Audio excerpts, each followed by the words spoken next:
بسم الله الرحمن الرحیم.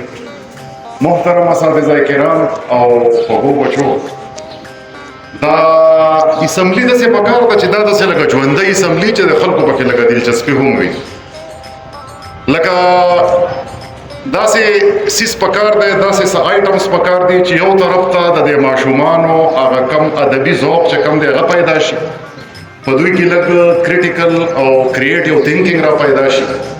دا خلک چې کم دی داسې په دې طریقه نه جوړېږي لکه دا په کم انداز چې موږ روان یو، یا زموږ دا کوم روایتي انداز چې دی که نه په دې باندې موږ مخکې نه شو تللی.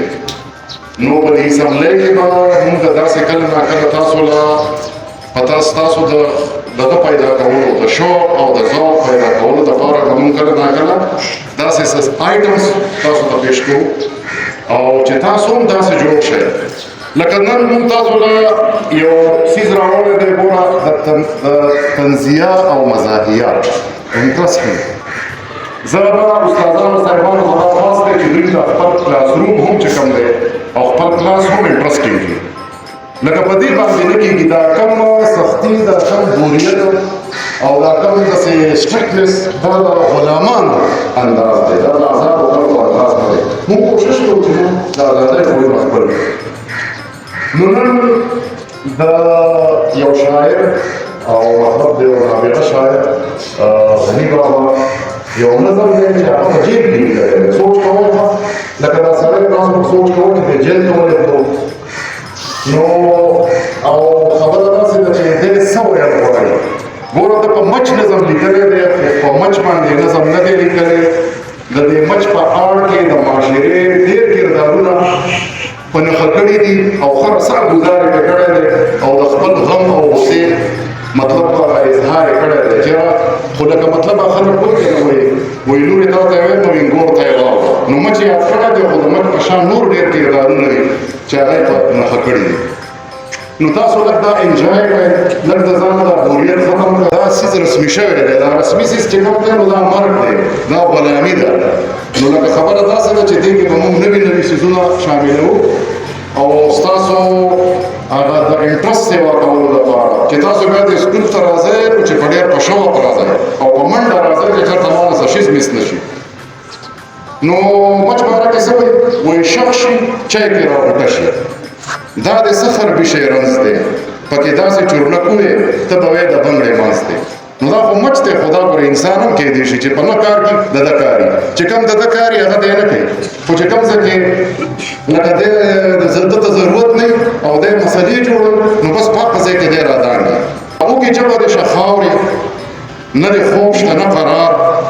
ګوره ته خلک تنګې مطلب دا دی چې هر ځای کې بنګ بنګ هر ځای کې په دغه کښېنې، نو وږې ژبه د شه خاورې هر وخت په لکه مطلب وږې چېرته په خوراک پسې ګرځې، وږې ژبه د شه خاورې نه د خوب شته نه قرار. په ترهو سوټو میینه واله یې د چا ازار. نو دلته د ترهو سوټو نه څه مطلب دا حرامخوري چې کوم ده لکه د هغې مثال داسې دی لکه ته چې تروې سوټې چې کوم دی به خورې. نو په ترهو سوټو میینه واله یې د چا ازار.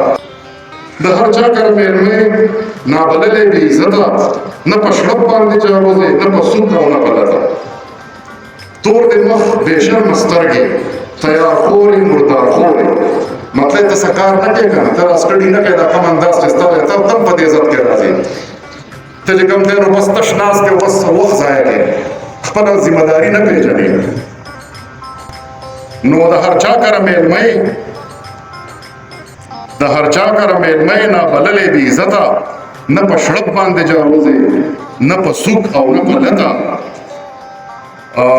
تور د مخ بې شرمه سترګې تیار خورې مردار خورې. بد د خوی ستا د ډوډۍ ده په هر شي د پاسه سورې. که ښوروا وي ته پرې مړې، که وړي وي ستا په کار وي او ستا پې بې صبره بوټي وي، که خرش نه وي که انار وي. غیرته خو یې دومره د مړ ورور وینه څټې. ای شهیده د کبابو ای غازي د پراټې. بعضې خلک یې خپل وروڼه مړه کړي د دې جایداد دپاره د دې مال دپاره، صحیح شو د بل څه دپاره. نو بې غیرته خو یې دومره د مړ ورور وینه څټې.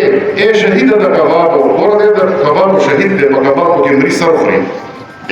ای شهیده د کبابو ای غازي د پراټې. که 50 خپلوان دې مړه شي ته د خپله خویه نه وړې. وی دا سر د خېټې ځار شه شړپ شي زیړه خېټه واوړي بس په دې د خېټې په دې مړولو په چکر کې یو ځل ایسته شړپ شي زیړه خېټه واوړي مړ شي بدې بدې د پاپۍ دي د لینګو پورې لړلې او خوله دې زیړه په لاونډه چې پرونو تا خوړلې څښا میوه لکړی بدبویه ستا پولاو پیرني حلوا ده او ستا دې خېټه کې دوزخ دی او ستا دې شونډو کې بلا ده ټوله ورځ یې چپه چپه ته چپه چپه کې ټوله ورځ یې خوراکونه کې بل څه کار دی نه دا بعضې خلک داسې یې کوي لکه صرف ته پوهې چې دی د خوراک لپاره خدای پیدا کړی دی ستا دا خوله وزګاره نه شي د دنیا کندونه خلاص شي ستا کولمه په لاره نه شي نو اوس د اخره کې ګوره دا طنز و اوس پکې لږه مزاح هم ده چې خیر دی لکه دی تنګ کړی دی ډېر زیات که نه وایي خیر دی جمع را روان دی تور وربوز به دې چې جوړ شي چین د خوله به چېرته پروت دی دا کولمه به دې پاکړ شي